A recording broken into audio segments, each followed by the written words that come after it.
Okay. Yeah, right. Okay, Ron, you want to hit the next one?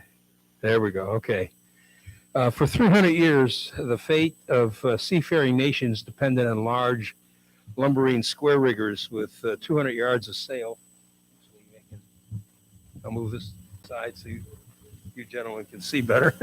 I don't need to be there. These battleships, or ships of the line as they were called, ruled the seas. They carried up to 120 guns, crews of 500 to 1,200 men, had hundreds of yards of sail, and miles of lines or ropes. Then in a brief encounter on March 9th, 1862, a relatively small vessel with two 11-inch Dahlgren cannon and a crew of 58 changed all the priorities. She was the first modern battleship with over 40 patentable innovations. She was not the world's first ironclad warship. The French and the British in 1855 had launched ironclads previously. The Confederate Navy, with its limited resources, also had a number of ironclads that they were building. And the Union had built river ironclads for the Mississippi River squadrons.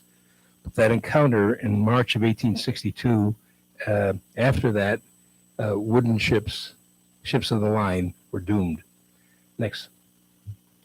In 1826, John Ericsson arrived in London as an inventor. He had been born in Längsbottskatan, Sweden, in 1803. His father was a mining engineer who quickly recognized that John was a child prodigy who invented a new type of working windmill at the age of 5 years.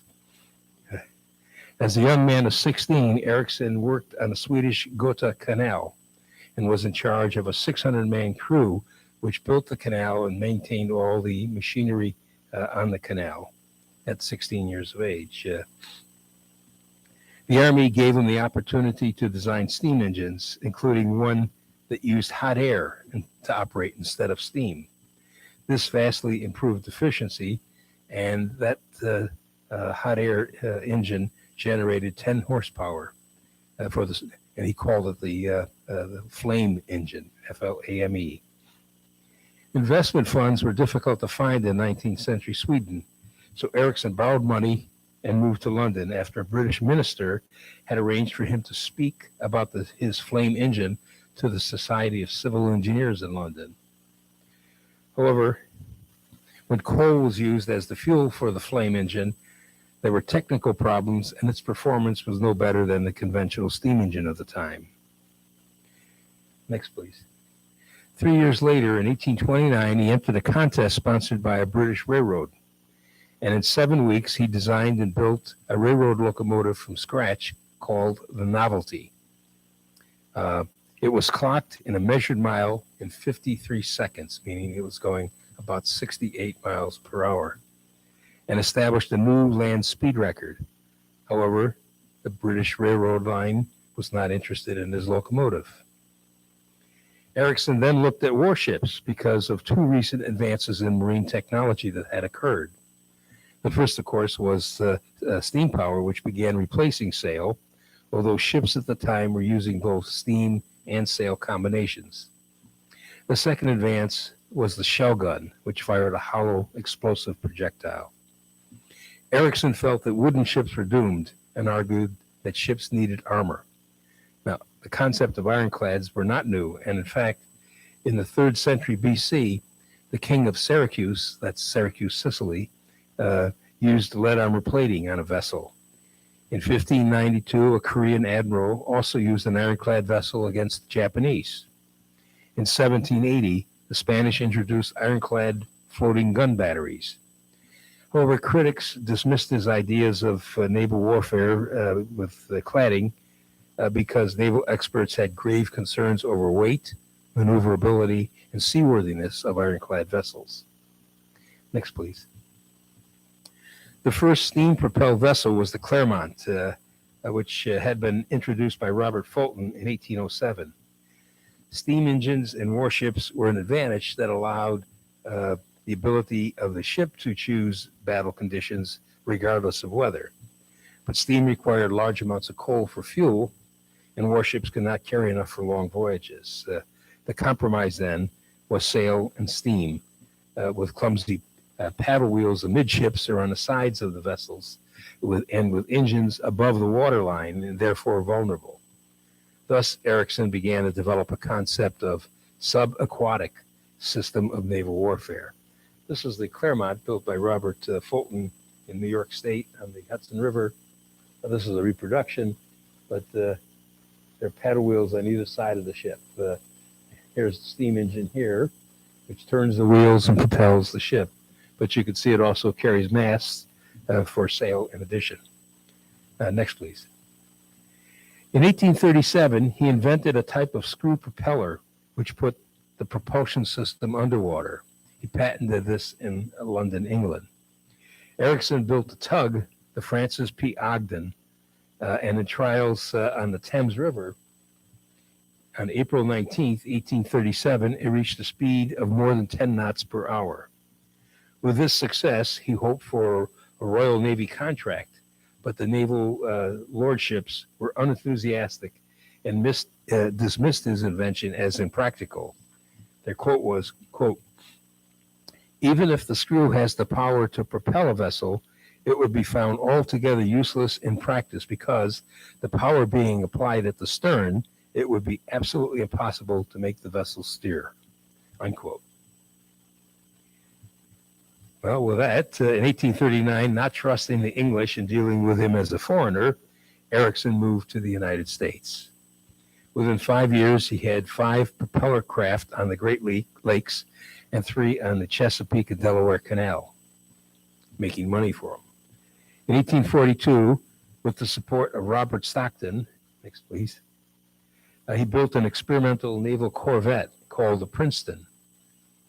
It was an engineering triumph with innovations such as forced air blowers and furnaces that burn the hotter anthracite coal in a radically new compact steam engine. For the main gun battery, Ericsson designed a new 12-inch cannon with a reinforced breech that he christened the Orator, meaning to speak with authority. It would fire a 225-pound projectile 5 miles accurately and could penetrate 57 inches of oak or 4 inches of wrought iron. Next, please. Stockton also designed a companion gun called a Peacemaker, but without breech strengthening like Ericsson's gun. During a private demonstration arranged by Stockton, his cannon exploded and killed 8 people, including the Secretary of State for the United States, the Secretary of the Navy for the United States, and Colonel David Gardner, the father of President John Tyler's fiancée. In the resulting scandal, Stockton shifted blame to Ericsson and then used his political connections to make certain that Ericsson was not paid for his work on the Princeton. That resulted in great animosity between Ericsson and the Navy Department. Ericsson spent the next several years trying to clear his name on this disaster, and he also spent several years in patent defense of his screw propeller in the United States. On October 28th, 1848, he became a U.S. citizen. He returned to his flame engine and found a ready market for the now renamed caloric engine. He built a 260-foot merchant ship christened the Ericsson with a paddle wheel and no propeller in order to highlight a large caloric engine. In a competition, a competitor's steam engine reached a speed of 16 knots compared to Ericsson's ship speed of only 10 knots per hour. However, the competitor's engine burned 58 tons of coal in 24 hours compared to Ericsson's 6 tons of coal in the same time frame. demonstrating the efficiency of his caloric engine. Horace Greeley wrote, quote, "The age of steam is closed. The age of caloric opens. Fulton and Watt belong to the past. Ericsson is the great mechanical genius of the present and future," unquote. Next slide, please. In the first 6 weeks of the Crimean War in the Black Sea, a Russian fleet of 6 sailing ships and 3 steamers attacked a Turkish fleet of 9 ships and 2 steamers in the Battle of Sinope. All the ships were wooden, but the Russians fired exploding shells while the Turks fired solid shot. 10 of the 11 Turkish ships were sunk with a frightful loss of life, while the damage to the Russian fleet was negligible. Since Russia was the historic enemy of Sweden, when France and England came into the war on the side of Turkey, Ericsson decided to bring his engineering skills to the French to avenge the Russian victory. On September 26, 1854, he submitted to French Emperor Louis Napoleon III plans for his invincible shot and shell-proof man-of-war. The actual plans have disappeared, but a copy of Ericsson's covering letter confirms that it was in large measure the same ship that the world will later recognize as the Monitor. Next, please. The vessel is to be composed entirely of iron. The midship section is triangular with a broad hollow keel loaded with about 200 tons of cast iron blocks to balance the heavy upper works. The ends of the vessel are moderately sharp. The deck, made of iron plate, is curved both longitudinally and transversely, the curvature being 5 feet, unquote. Ericsson's subaquatic system was like an iceberg, with most of it submerged. The engines, propulsion and steering, living quarters, and workstations for the crew were all underwater. The deck projected 8 feet over the rudder and propeller to protect them. The small part above the waterline was a semi-globular turret with 6-inch thick plates on a revolving vertical column operated by a steam engine and gear assembly. Fresh air and air for combustion entered holes in the turret and was distributed by a large centrifugal blower. Impure air was forced out through holes in the deck and turret. A periscope provided visual information. The most startling innovation were its 2 major weapons. The turret, which housed a large singular, quote, tube for projecting the shells, unquote, is what Ericsson called it. It was to be made of cast iron or brass with a 20-inch bore, 2 inches thick and 10 feet long. It would be open at one end, and the other end would be closed by a door on hinges provided with a crossbar and set screw in order to be quickly opened and firmly secured.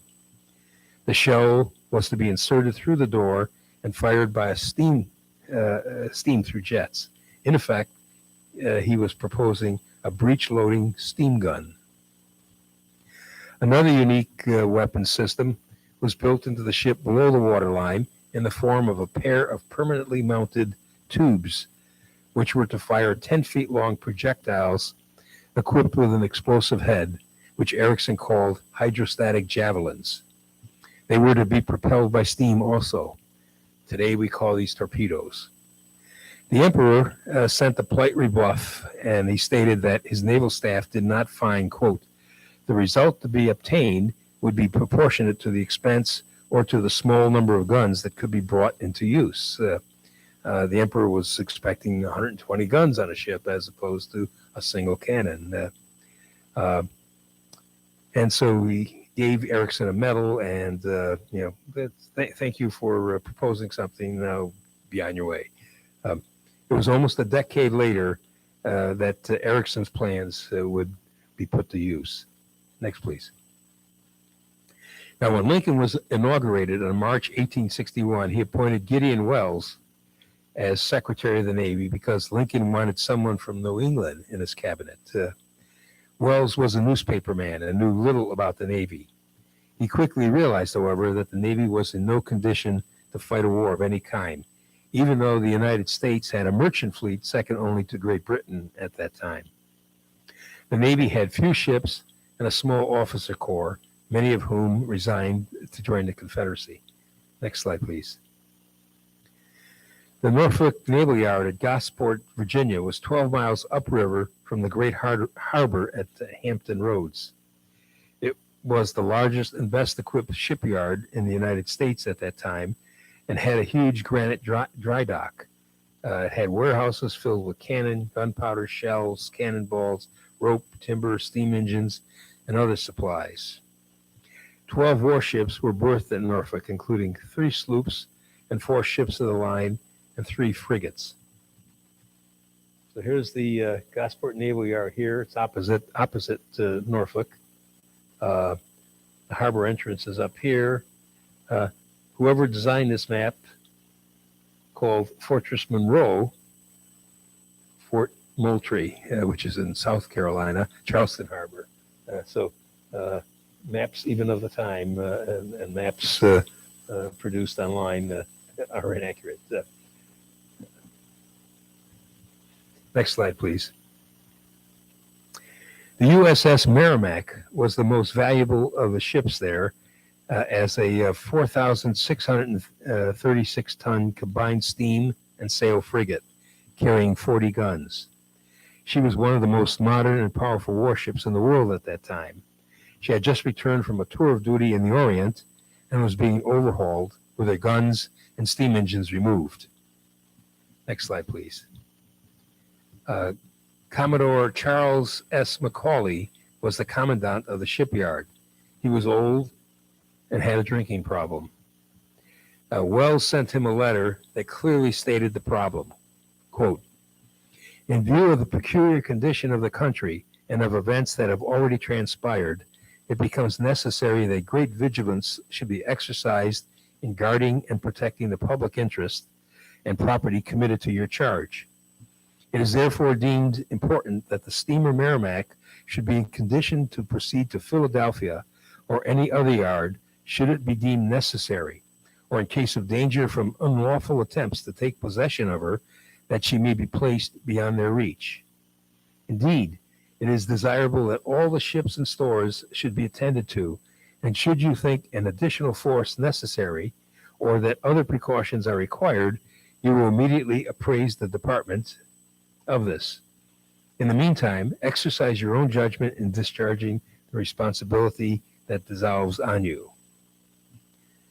Wells then added some details, including a phrase that was as vague and confusing as Major Anderson's orders at Charleston Harbor from our first talk on the Fort Sumter, where Anderson was given orders to defend all the forts, but don't do anything that will arouse the people. What Wells said was, quote, "It is desirable that there should be no steps taken to give needless alarm," unquote. In effect, Wells had given Macaulay the decision to do nothing. Several days later, Fort Sumter had been shelled and surrendered, and the removal of the Merrimack now became a pressing matter. Macaulay informed Wells it would take at least a month to make her ready. Wells dispatched Commander James Alden and the Navy's chief engineer to assess the situation. Next slide, please. When Alden arrived on April 13th, he discovered that his secret mission was well known, and the entire civilian workforce at the yard resigned. However, the chief engineer quickly determined that Merrimack's engines could get the ship downriver to Hampton Roads within 3 days. But events were moving quickly. After Lincoln had asked for 75,000 volunteers, Virginia passed the Ordinance of Secession on April 17th, and the governor sent the militia to demand the surrender of the shipyard. That same day, the Merrimack was ready to leave Norfolk, but Macaulay told the engineer not to take any action until the following day. On April 18th, the Merrimack was ready to sail with a small crew temporarily transferred from another ship. Macaulay was unaware of the decision of the Virginia legislature, and he decided he could not take any action that he thought would force Virginia to secede. They already had seceded, but he just didn't read the papers. So he ordered the Merrimack to stand down. Alden was furious, but would not countermand the superior's orders. When Wells heard the report from Alden on April 19th, he relieved Macaulay and sent orders to the shipyard that all the ships that could not be moved should be destroyed if they could not be defended. That same day, Virginia militia seized the undefended naval magazine and its 2,800 barrels of gunpowder across the river from the shipyard. Before Macaulay's relieved orders could arrive, he changed his mind again, and now he ordered that all the ships in the yard be scuttled. Next slide, please. The Pawnee had arrived from Fort Monroe on April 20th with orders to tow the Merrimack, only to find the ship sunk in the shallow bottom of the shipyard. Commodore Pauling on the Pawnee could see no other course but to burn the yard and the upper portions of the scuttled ships. He also attempted to destroy the more than 1,000 large caliber cannons stored in the yard. Incendiaries were set and powder charges were placed. Next slide, please.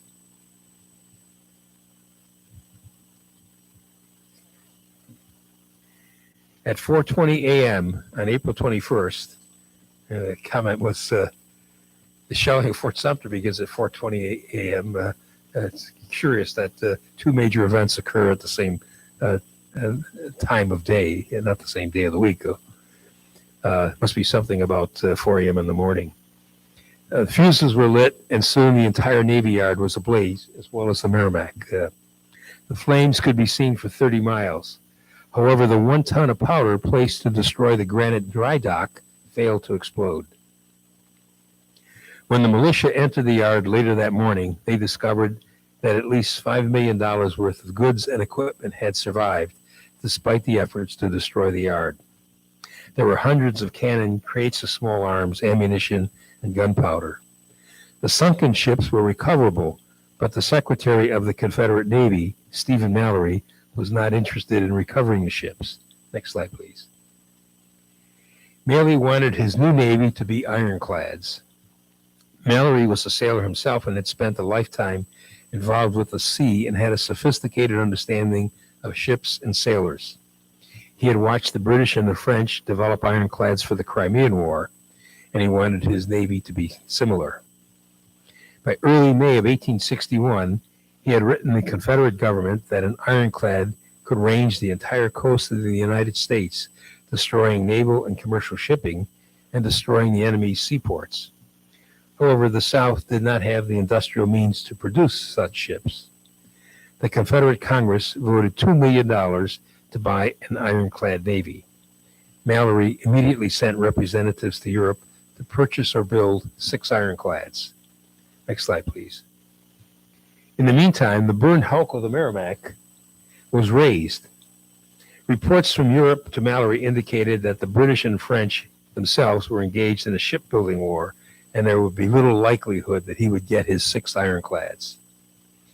In July of 1861, Mallory met with some trusted naval experts to determine if the Tredegar Iron Works in Richmond could produce a simple raft-type ironclad that would be steam-powered. They went to the Naval Yard, Norfolk Naval Yard, looking for steam engines, and were shown the Merrimack and her engines. The chief engineer for Mallory made a radical proposal. Why not turn the Merrimack into an ironclad instead of starting from scratch? Mallory agreed, and even though the Merrimack had a deep 23-foot draft which required the ship to avoid the shallows, it would be easier to do that than to start building a shallow draft base. On July 11, 1861, the order to start working on the Merrimack was given. Next slide, please. That same week in July, Gideon Welles, Secretary of the Navy for Lincoln, was also considering ironclads, but he attached no urgency to that decision and did not want to spend substantial money for experimenting. He favored a competent board to look into the matter. Congress, likewise, was certainly not interested in ironclads. In addition, Welles had argued against the Anaconda Plan, which had been proposed by General Winfield Scott to basically blockade the South and gradually squeeze it by interfering with supplies. Wells was concerned because the U.S. Navy had only 42 mostly obsolete ships to blockade the 3,500 miles of Confederate coastline. And Wells himself felt that a blockade would be totally ineffective. Hampton Roads was the most important link in the blockade because it was close to Washington and was the key to the Chesapeake Bay and controlled access to all of Virginia's most important ports. Within 2 weeks, in late July, Union spies in Richmond and in Norfolk confirmed reports of the work being done on the Merrimack. Wells now found the matter of ironclads to be more urgent. A stronger ironclad must be built quickly, but Wells did not have the time or talent to light a fire under Congress to approve money to move quickly. But Wells knew someone who could. Next slide, please. Enter Cornelius S. Bushnell, a self-made venture capitalist who had become one of the richest men in Connecticut by the age of 31. He was active in shipping, railroads, wholesaling, and had developed an ability to maneuver and manipulate Congress. Wells met with him and explained the problem, and Bushnell quickly agreed to help. Wells provided him with a draft of the bill to get ironclads built, and the next day, Bushnell took it to Capitol Hill.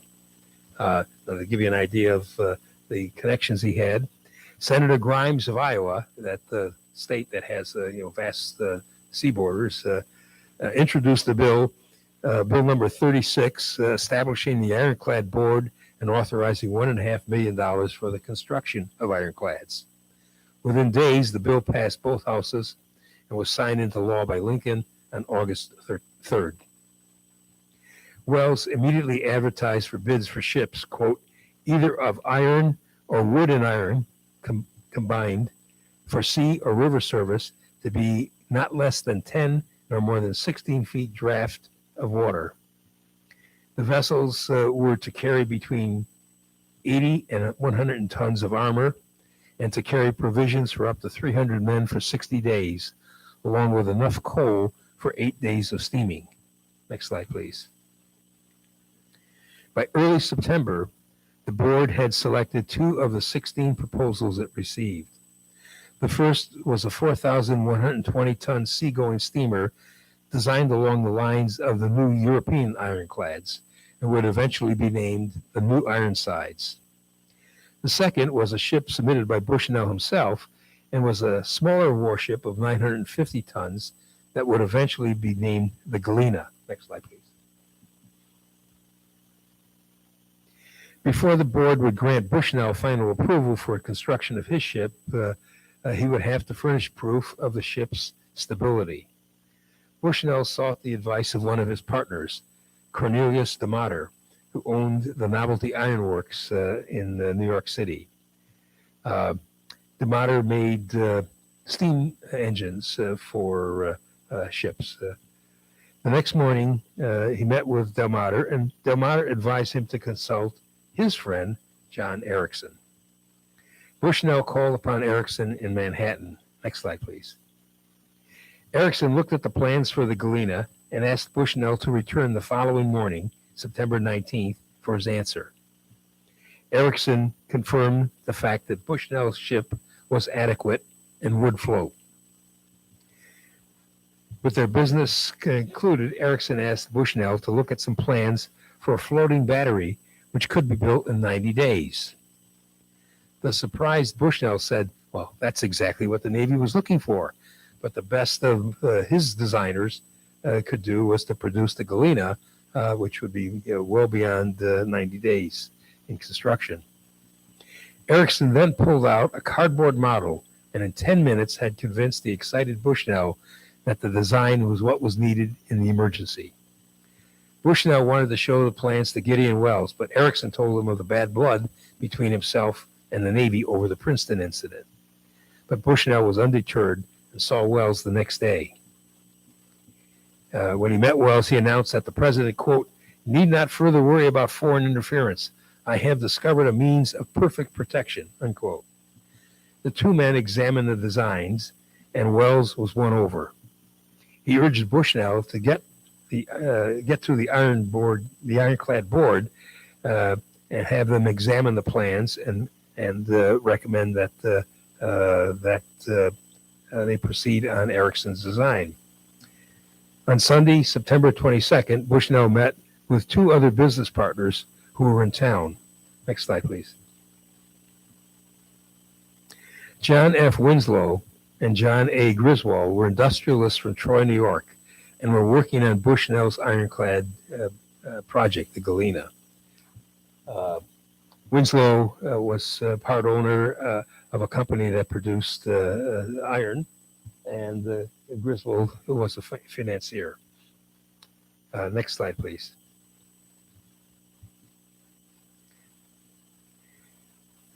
In addition to Bushnell's contacts, the two Troy men also had a close relationship with ex-governor of New York, Secretary of State, William Seward. Monday morning, they met with Seward and gained his full support. Seward immediately sent them to meet with Lincoln in the White House. Lincoln agreed to be with the three men when they met with the ironclad board the next day, Monday morning.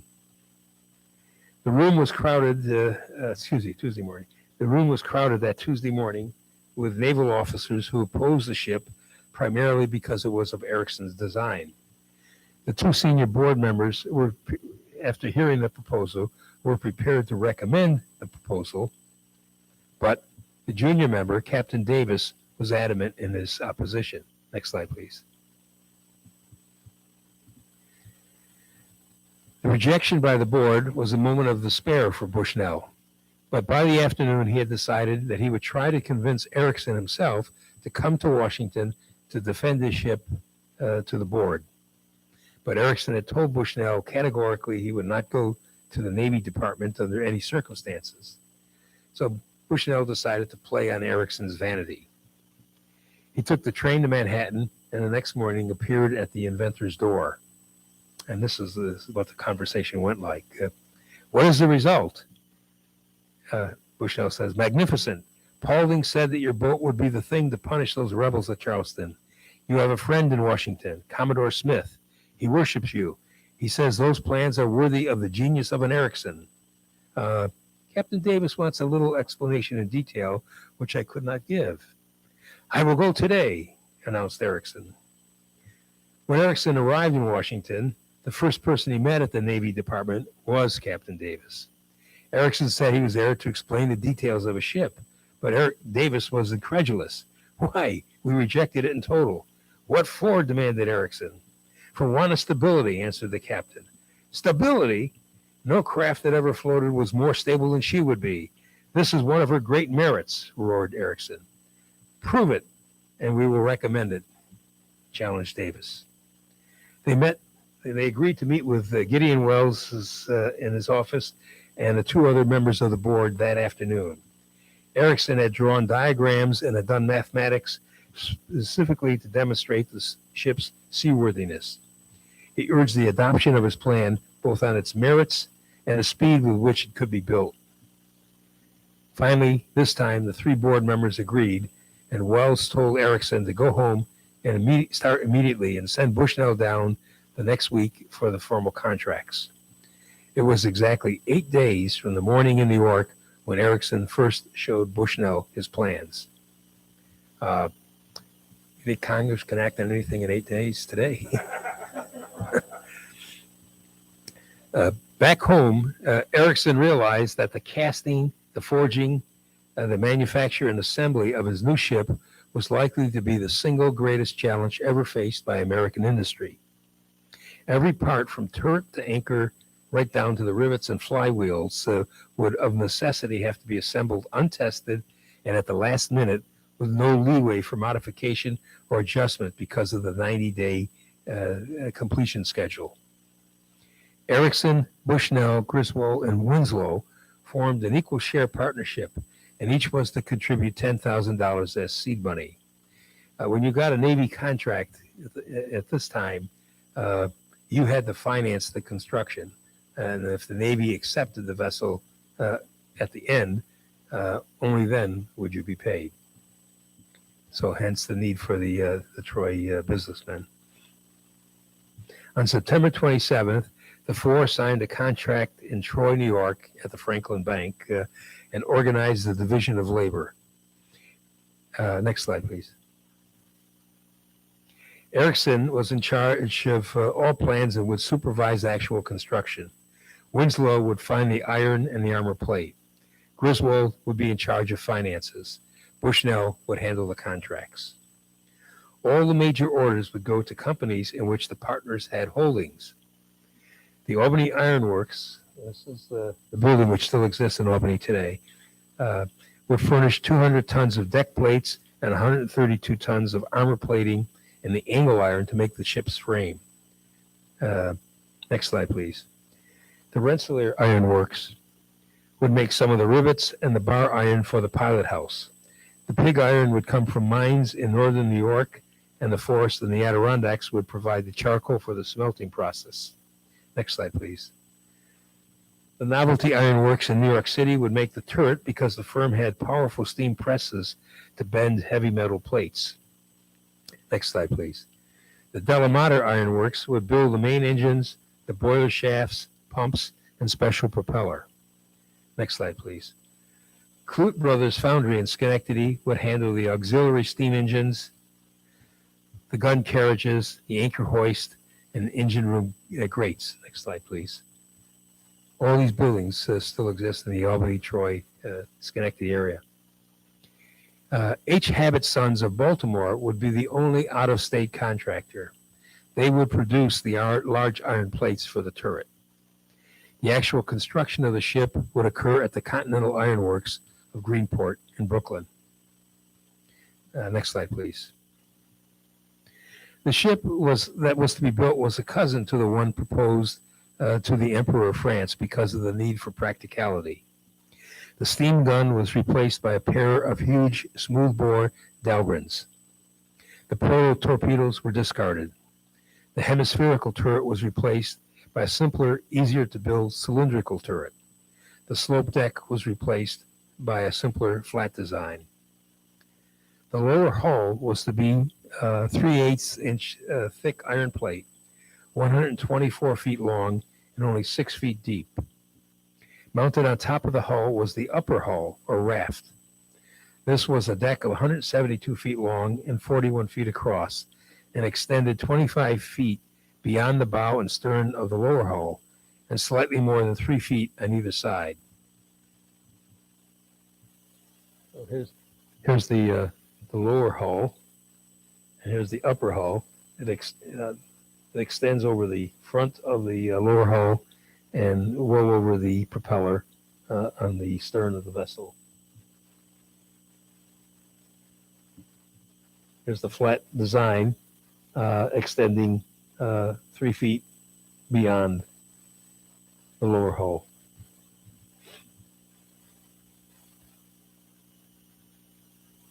It was built of 10 by 10 inch solid oak beams covered by 8 inches of wooden planking, covered by 2 1-inch layers of iron plate.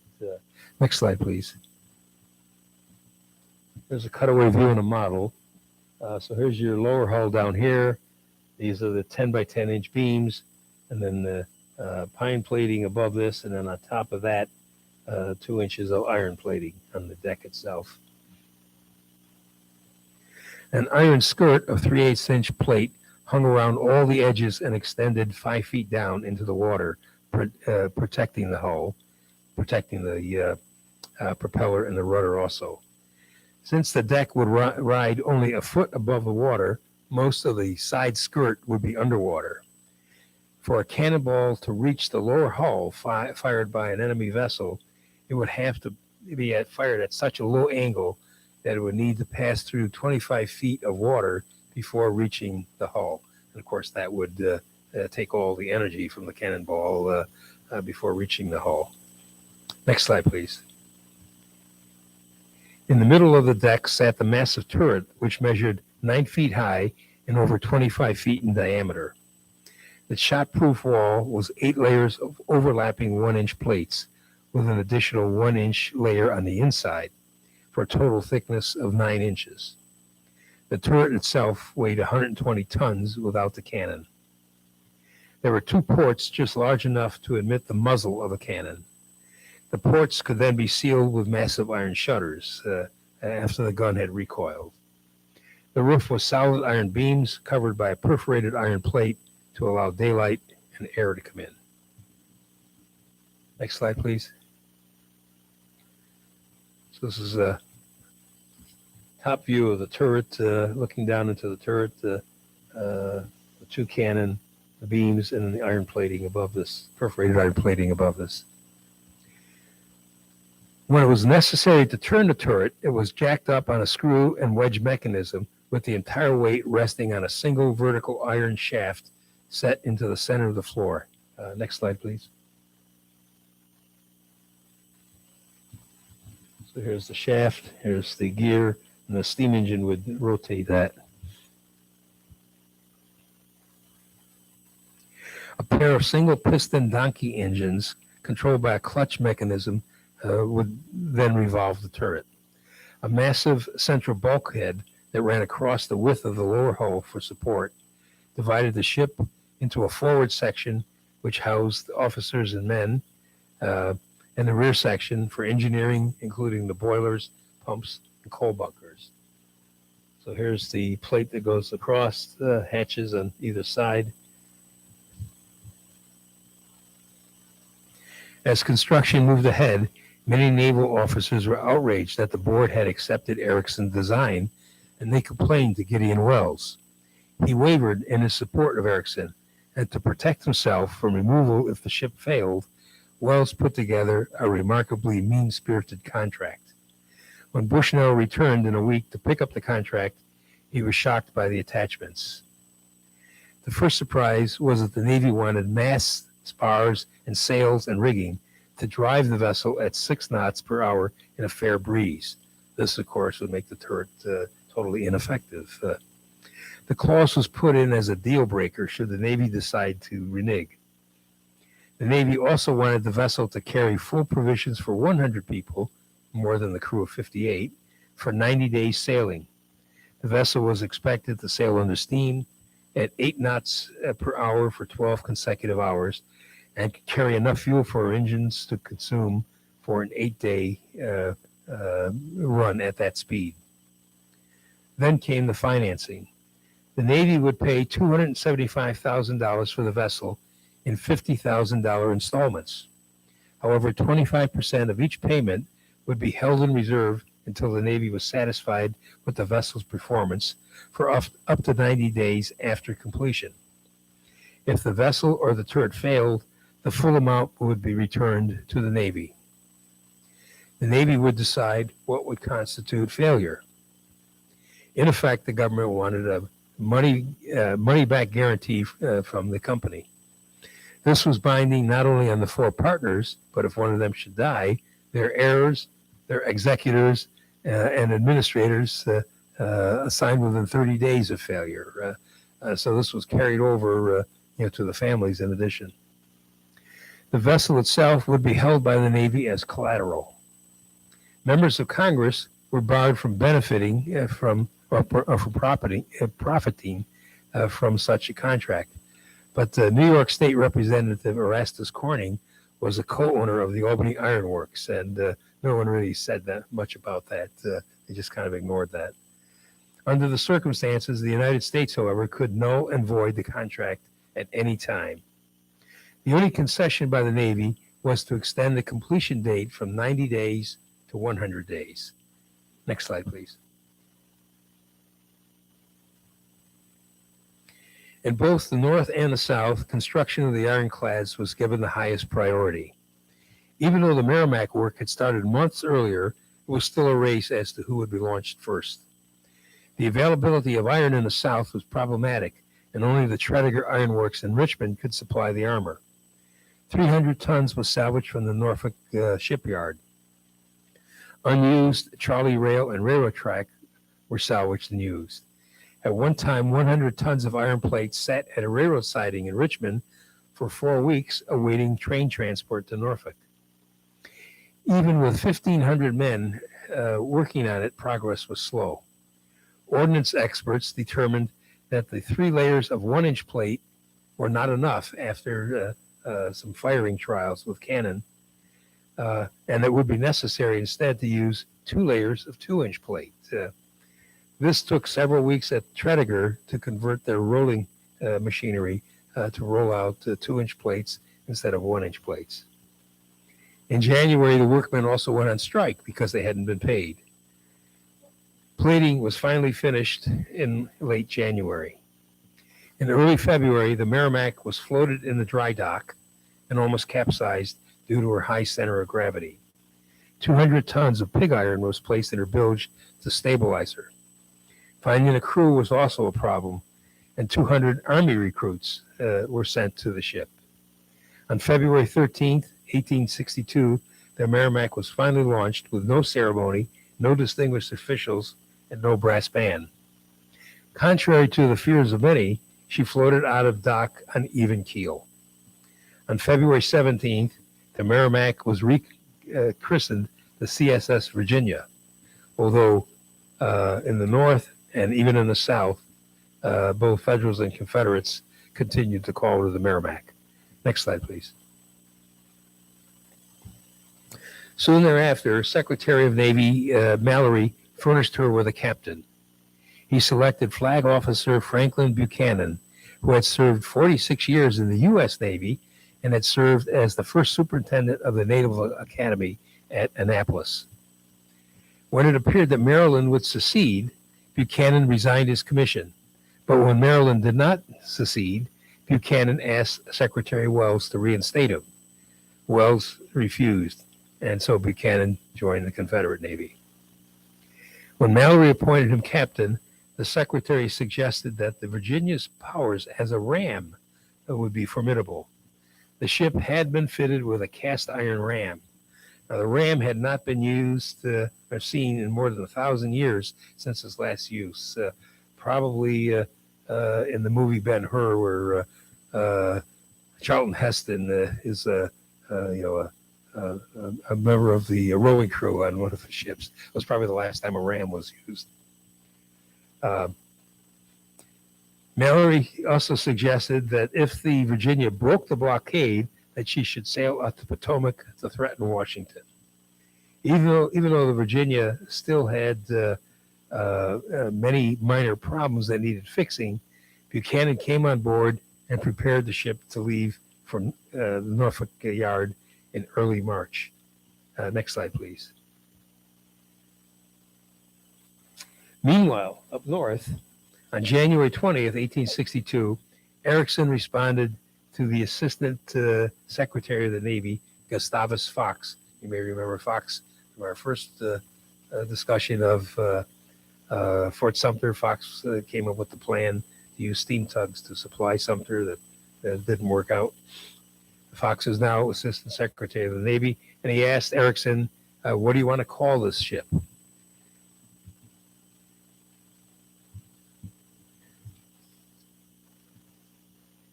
Erickson replied, quote, the impregnable and aggressive character of this structure will admonish the leaders of the Southern Rebellion that the batteries on the banks of their rivers will no longer present barriers to the entrance of Union forces.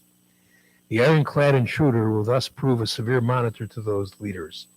Downing Street will hardly view with indifference this last Yankee notion, this monitor. To the Lords of the Admiralty, the new craft will be a monitor suggesting doubts as to the propriety of completing those 4 steel-clad ships at $3.5 million apiece. On these and many similar grounds, I propose to name the new battery Monitor. So that's how the ship got its name.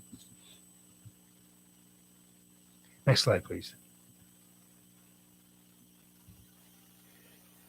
On January 30th, to almost everyone's amazement, the strange-looking craft slid into the East River, where she not only floated, but settled in the water within 3 inches of her predicted water line. This is the Continental Iron Works. This is the rudder, not of the Monitor, but a second Monitor-class vessel is being completed.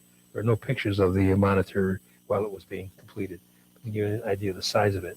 Next slide, please.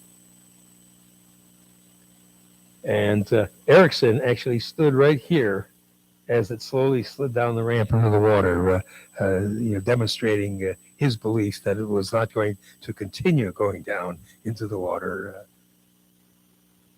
Like a submarine. And of course, this was launched with a crowd, officials there, and a brass band. A few days prior to the launching, a letter was sent to Lieutenant John Warden, giving him command of the Monitor. Next slide, please. Now, you may remember John Warden from our first talk. This was the naval officer who brought the message to Fort Pitkins down in Pensacola that the fort was going to be supplied by troops and supplies from the fleet that was outside. He was delayed in his sea voyage to Fort Pitkins by the same storm that disrupted Gustavus Fox's fleet that was going to supply Fort Sumter. So that one-day delay meant that Sumter was already under attack when Warden arrived there. That's why the war started at Charleston Harbor and not at Fort Pitkins in Pensacola.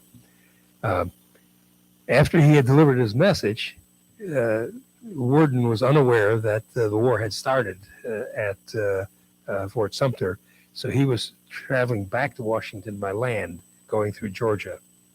On his return, going through Georgia, he is stopped and arrested by Confederate forces, and he's placed in prison for 7 months.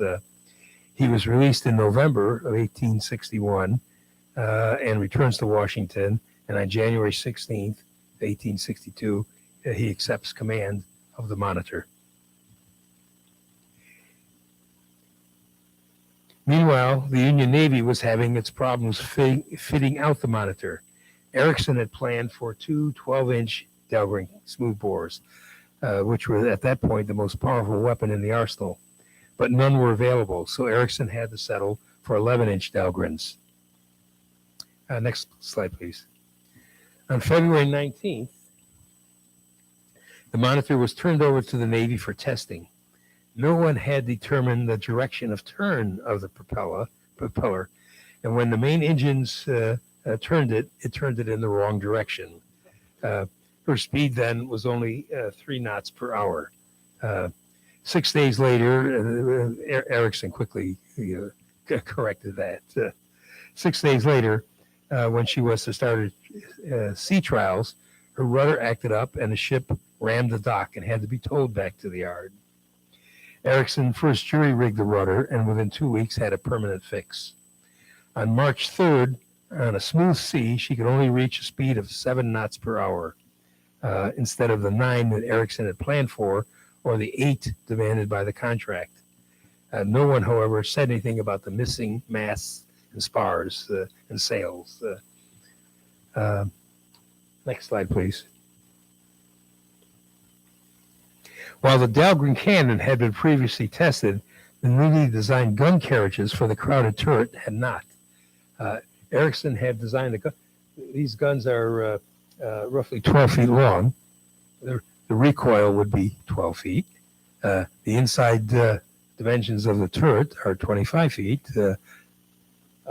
So he had to have a carriage that would basically absorb the shock of the gun coming back, as opposed to an artillery battery on land, where it just recoils back and the troops just move it forward again to fire it. So this was designed along the lines. If any of you have ever been to a hump yard in a modern railroad, where trains are broken up and new trains are created, as the cars go up a hill, they reach the top of the hump, and as they go over the hump, they automatically uncouple, and the car rolls down. There's a series of switches controlled by nowadays computers that will direct the car to a new siding where a new train is being formed. Well, as it rolls down that hill, it will pass through a section of track where there's a buffer that compresses against the rail to slow the car down. in effect, that's what this is. This was a something that would grab the recoil carriage of the cannon and by friction slow it down so it wouldn't hit the back wall of the turret. This is controlled by this wheel here. The chief engineer for the United States Navy was responsible in the sea trials for seeing how the cannon were going to react in this carriage. And he turns the wheel the wrong way. The gun recoils and almost kills the crew, hitting the back wall of the turret. And it's explained to him that he turned the handle the wrong way. So they go to fire the other gun, and of course these are mirror images. So he turns the wheel the way he turned the first one, rather than in the opposite direction because it's on the other side of the. And the second gun recoils and jumps off of its track. It takes it takes a full day working through you have to take the perforated iron off the top of the turret and working through the iron beams there with cranes to reset the guns back on their carriages. But finally, everything is ready. And Worden is ready to sail to Hampton Roads. Now, next slide, please. The trip starts out in perfect weather for the 48 men on board, 13 officers and 45 crew. But by the next morning, a light gale moved in. The weather deteriorated and waves began breaking over the deck. Now, Erickson had designed the turret so that it would sit tightly in a brass ring in the deck. In effect, it would sit on this brass ring, which would basically make it a near watertight seal. Despite his recommendation about sailing it this way, the Navy has to do everything their way, and they didn't trust that the turret sitting in the brass ring would stop all water from coming in. So they jacked the turret up, and they put oakum there. Now, for those of you who don't know what oakum is, if you've ever bought an old house, more than 100 years old, with the original plumbing in it, and your faucet is leaking, and you take the handle off the faucet and find out why the faucet is working, you will not find a washer. You will find a piece of greased string.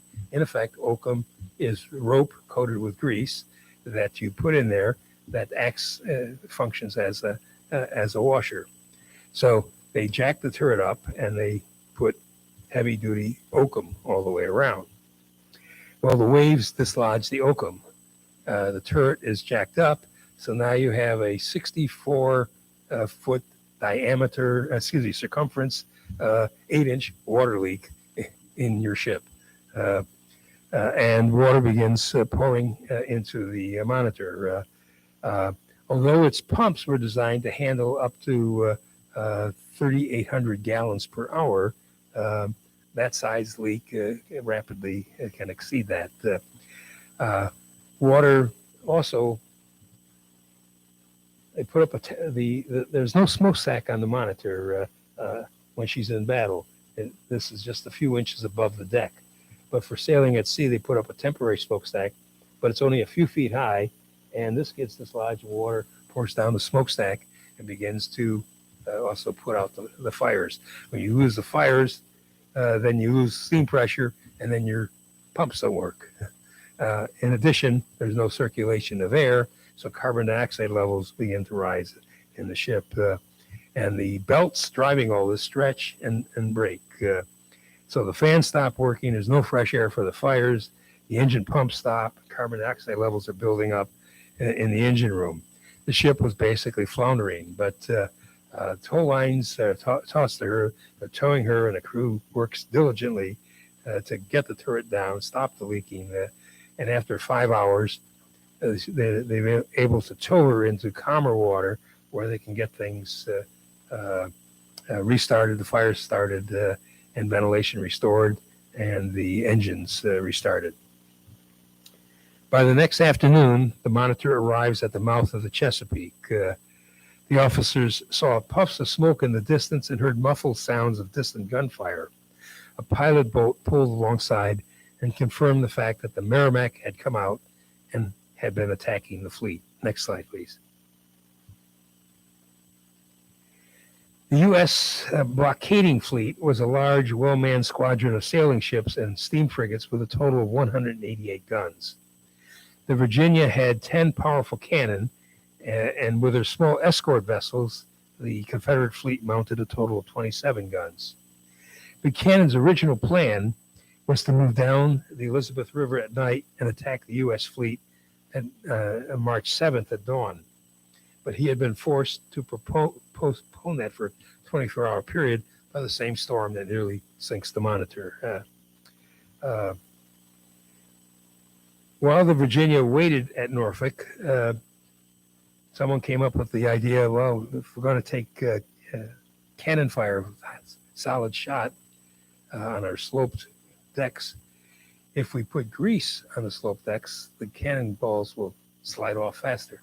So they coat her with pork tallow in the belief that it will help cannonballs skid off the roof of the vessel.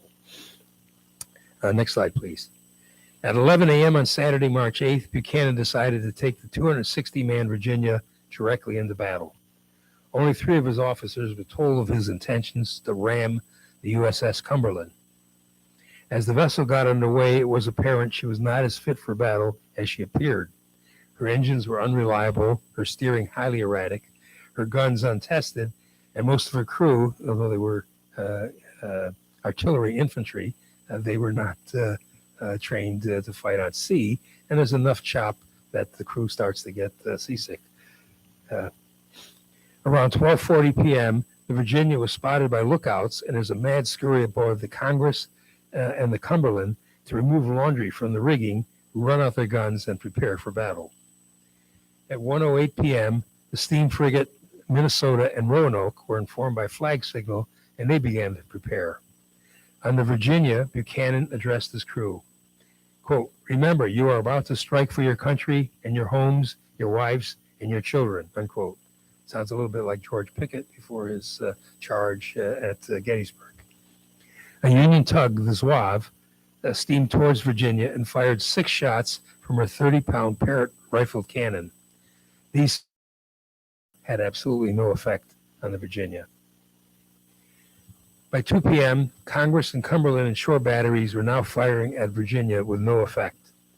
The Virginia then opened fire with her forward 7-inch Brooke cannon, which is a rifle cannon that had been brought over from Britain, hitting the Cumberland repeatedly.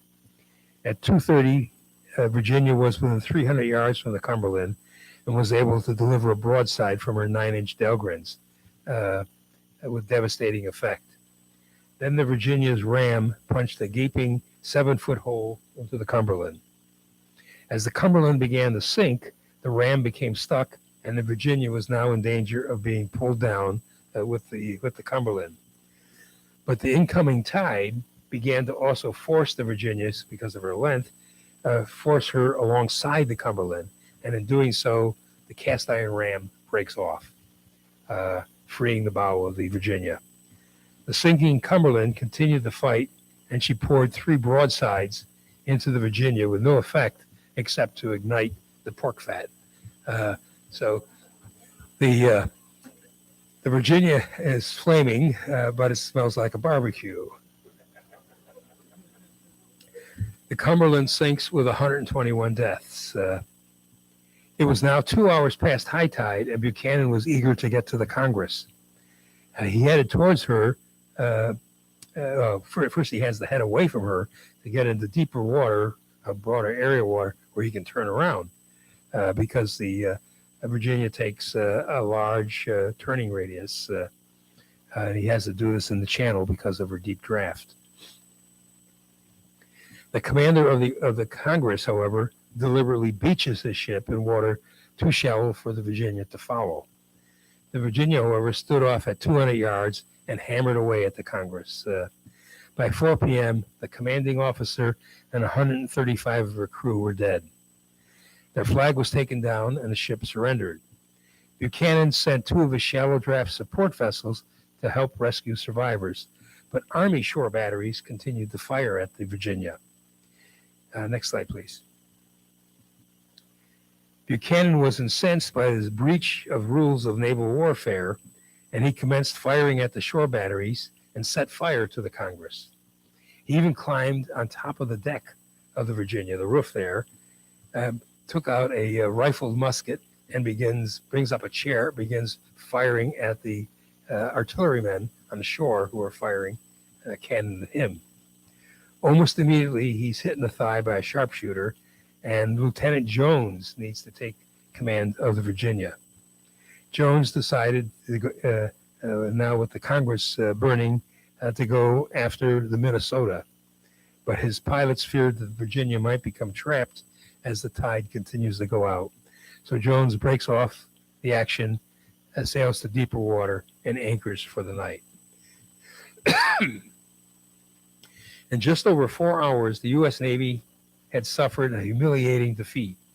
It would not suffer a worse defeat until Pearl Harbor. In one day, the Virginia had totally reversed the strategic balance along the east coast of America. The news was carried by telegraph throughout the Union and the Confederacy. Amid the news, around 10 p.m., John Worden wired Gideon Wells from Fortress Monroe. I have the honor to report that I have arrived at this anchorage at 9 o'clock this evening and am ordered to proceed immediately to the assistance of the Minnesota aground near Hampton Roads, unquote. By the time the Monitor anchored near the Minnesota, the Congress had exploded when the fires reached powder magazine. Next slide, please. Here's another map. Fortress Monroe is correctly identified as Fortress Monroe, not Fort Moultrie. The Congress and the Cumberland are here. This is where the first day's actions take place. Here's the Minnesota beached here. The Roanoke and the St. Lawrence also beached themselves to try and not allow the Monitor the Virginia to come close to them. The Monitor is anchored alongside the Minnesota at the start of the next day. On the morning of March 9th, Jones prepared to finish off the Union fleet. Buchanan had been sent to shore with his leg wound. At 7:30 a.m., the Virginia was underway. When the range had closed to about a mile, the Virginia and the Minnesota began firing at each other. The strange vessel moored alongside the Minnesota appeared to be a cheese box on a raft or a barge. Then Worden stirred the Monitor into the shallow water between the Minnesota and the Virginia. He came alongside the Virginia and fired a 180-pound ball that glanced off the Virginia. The Virginia returned the broadside. When several hits on the turret bounced off harmlessly, the Union gunners suddenly realized that their ship was invulnerable. As the vessels passed each other, the technical differences were apparent. The Virginia was a traditional design. The helmsman, in effect, aimed the cannon, and the gunners just loaded and fired. The Monitor's design made positioning the ship irrelevant to aiming the cannon, and the men loading and firing did the aiming by moving the turret. The vessels maneuvered and fired, sometimes only yards apart. The Monitor, however, had problems. The communication tube between the forward pilot house and the turret failed, forcing an officer to run from the captain to the turret. The turret itself did not rotate easily, and it required the entire gun crew. The Navy said that only 14 members could be in the turret. So that's a gun crew of 7 at each gun, and the officer in charge. But it would take all 14 men to open these shutters. They have to be pushed back to open the hole through which the cannon muzzle will stick out. And require the entire crew to do that is not a good way to have a good firing rate. Lieutenant Green in the turret determined that he could not fire the cannon over the bow of the vessel, fearing that he would damage the pilot house. And he was concerned about firing over the stern of his vessel, fearing that the concussion might do something to the steam boilers, which are under deck at that point. So he can't fire straight ahead. He doesn't want to fire straight ahead. He can, but he doesn't want to, or straight back. So he only has a 180-degree range to fire at the vessel. He solved the problem of the turret by leaving the covers open, and it was easier to turn the turret away from the Virginia to reload. So in effect, it would not require the entire crew to open the shutters. When the guns were run out, the turret was set in motion, and Green pulled the lanyard when the target came into view. So this improved the firing rate, but because you're firing your cannon while your turret is moving and while the other vessel is moving, your accuracy drops off. So he solved the problem of the openings, but introduced a new factor. About 10 a.m., the Virginia ran aground on one of the shoals. The shallow draft monitor circled and repeatedly fired at her. The Virginia was riding higher in the water because she now had consumed so much of her coal that her unprotected underside was becoming exposed. The Virginia burned her fires hotter and lashed down the safety valves on the boilers in order to raise boiler pressure. After agonizing minutes, the churning propeller began to move the ship, but not before the monitor had fired at point-blank range and dented the Virginia, causing some concussion injuries to some of the gun crews. After 3 hours of fighting, the monitor sailed off into shallow water to replenish her supply of cannonballs from the lower hull. When she returned to the fight, the Virginia fired at a range of 10 yards and hit the pilot house, tearing away part of the roof and temporarily blinding Captain Worden. The monitor turned away and again went in the shallow water to assess the damage. Worden handed command over to Lieutenant Green. When the monitor returned to the fight after a 20-minute break of action, the Virginia had turned away, mainly because of leaking. Each side had determined that the other ship had broken off the battle. Next slide, please. These are some artist images. Next slide. Next slide. Next slide. And the next slide. And I guess one more. Okay. The extraordinary battle was over. Two untested experimental ships built rapidly, each manned by inexperienced crews, had engaged in a do-or-die battle before 20,000 spectators on shore. There were no fatalities and only a handful of wounded. Each side thought they had won. The Virginia had 97 indentations, 20 of which definitely came from the monitor's guns. 6 of her top layers of plate had been broken by the monitor's guns. In port, later, 2 more inches of plate would be added to the hull with a new 12-foot-long steel ram instead of a cast iron ram, designed to reach beneath the monitor's overhanging deck.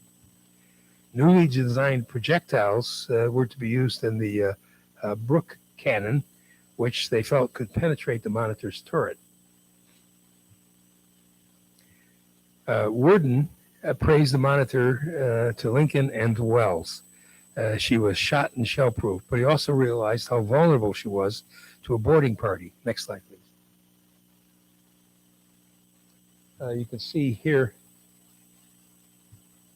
there's a cannonball dent. There actually are 2, one here and one here, where shells from the Virginia hit the turret, dented it, but didn't penetrate it.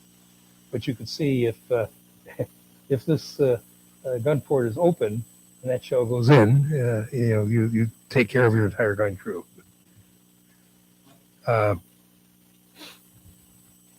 Erickson and Worden both felt that the powder charges used in the Dahlgrens, which the Navy restricted to 15 pounds of powder, was problematic. The guns were designed to handle a 30-pound charge, but because of the Princeton incident, the Navy was concerned that the Dahlgrens might explode, so they limited the Dahlgrens to only 15 pounds of powder.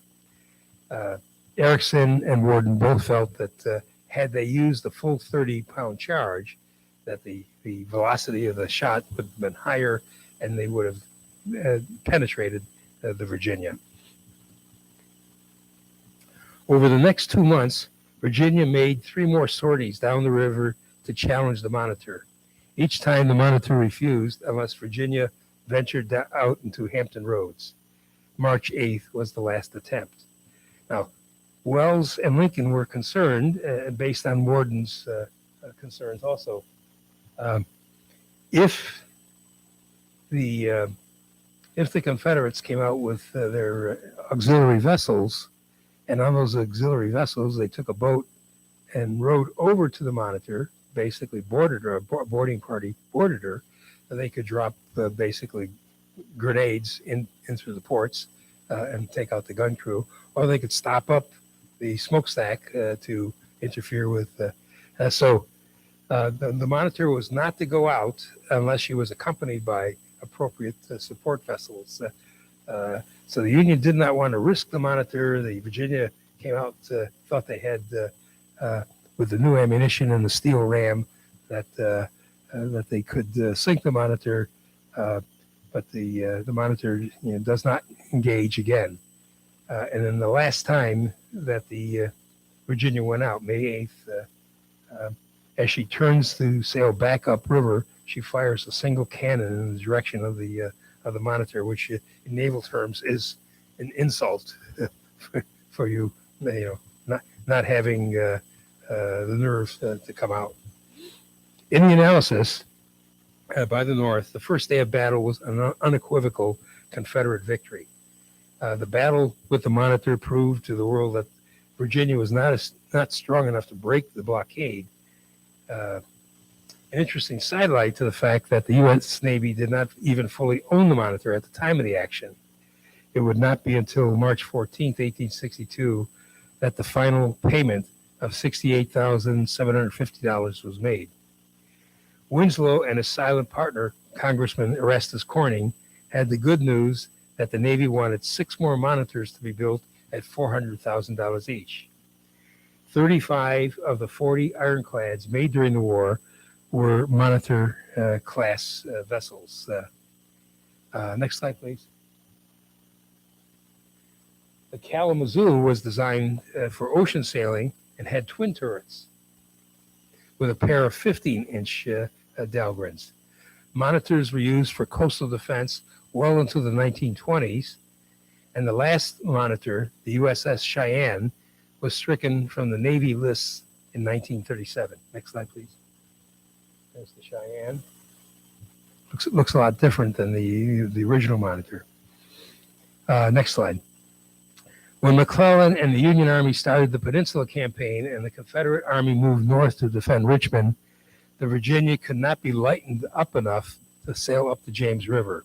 She was intentionally grounded on Craney Island, set afire, and on May 11th, her magazines exploded.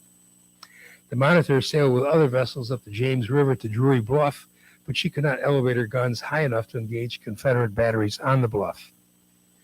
She was taken to the Washington Navy Yard for overhauling. Next slide, please. And a clean Monitor was at Hampton Roads in November. They put a sloped facing on the pilot house, so the shell, instead of hitting the pilot house, would hopefully glance off. They put a canopy on to help keep the gun crew from overheating with sunlight pouring down through it. They put a retractable, permanent retractable smokestack that would be, I think it was going to be 10 feet high, so it could be pulled down and elevated when needed.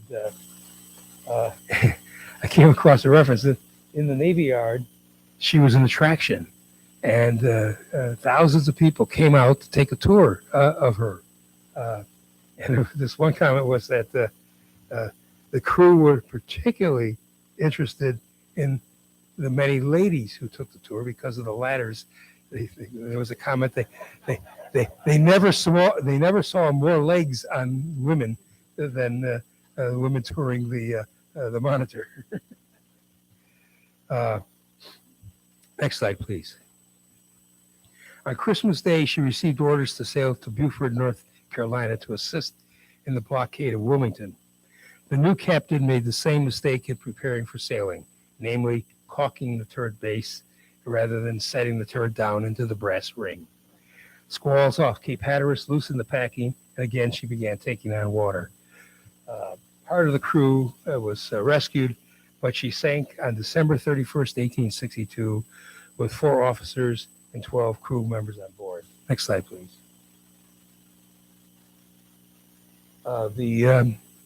This was the Rhode Island, one of her support vessels.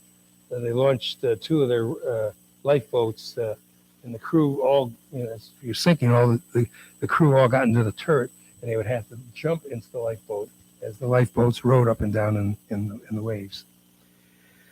Next slide, please. Erickson died of a kidney ailment on March 8th, 1889, at the age of 85. He was buried in New York City, but a year later, his remains were taken to his native Sweden with full honors. Next slide, please. This is at Battery Park. Next slide, please. And this is in Sweden. Worden regained his eyesight, and after the war, he became superintendent of the Naval Academy. He died in 1897 at 80 years of age. Next slide, please.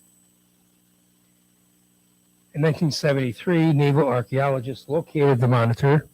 Her propeller, turret, and guns have been recovered and are being conserved. 2 crew members' bodies were also recovered, and we don't have, there's no DNA from relatives, so we don't no way of identifying them, but forensic pathologists have reconstructed from the skull the image of one of the 2 crew members in the hopes that someone might recognize him from a photograph that they have, but that's not occurred. Erickson got his final dig at the Royal Navy. Within 2 days of learning the news of Hampton Roads, the Royal Navy canceled construction of all wooden ships. Next, please.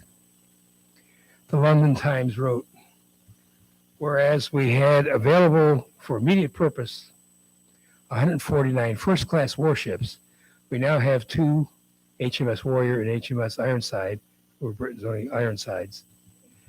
There's not a ship in the English Navy apart from these 2 that would not be madness to trust to an engagement with that little Monitor. Thank you. Questions?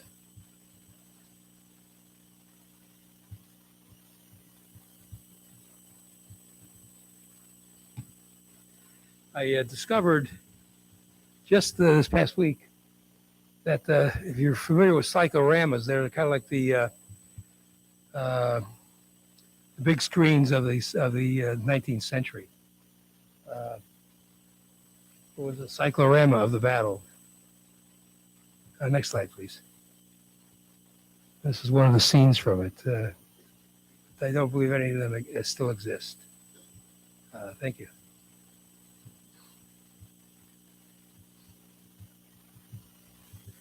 There are pictures of both vessels up here that you can come up and see.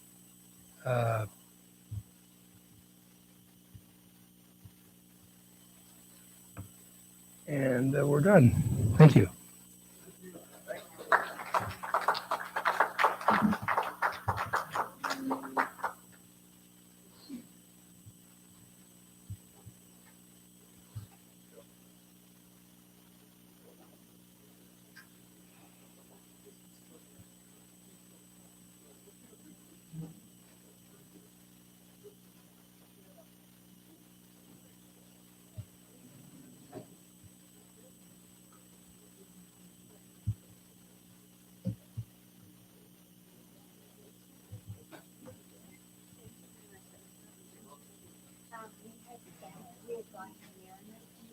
Mm-hmm.